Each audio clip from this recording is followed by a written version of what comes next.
انا ما تضيق خاطري زلة الرجال. ايه اقول انا ما تضيق خاطري زلة الرجال، مدام منه طيب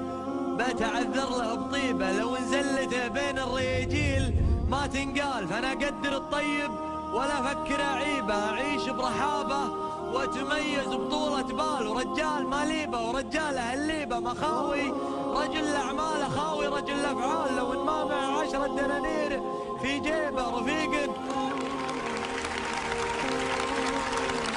مخاوي، رجل الاعمال خاوي رجل الافعال، لو ان ما معه 10 دنانير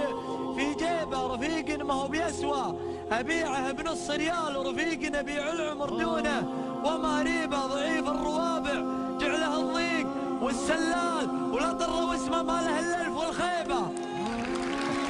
تغاضيت حشمه والتغاضي عن الامثال، اذا ما يزيد العز ما نقص الهيبه، يقولون كيف الحال واقول كيف الحال، يعذربني اللي كنت اغطي عذاريبه، تمرجل بطيبي يحسب انه شنيبه طار، ولا يدري اني لا بغيت احلق شنيبه اكزه 3 ميال يرجع ب10 ميال، ارزه ما بين الناس والناس تدريبه، مع انه معي رخصه تعامل مع العيال، ولي كلمه ما يبي تخطيه بتصيبه، انا لا نويت الشيء بالحال ولا المال، اطق الصدر واقدم على الشيء واجيبه، ما يردعني ابن الآل ولا رفيق الآل مصيبة، واذا بقوم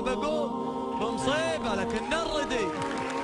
ما يردعني ابن الآل ولا رفيق الآل مصيبة، واذا بقوم بمصيبة، لكن نردي لا صار ابن عم ولا خال، هذا والله اللي تبتلش وش تسوي به.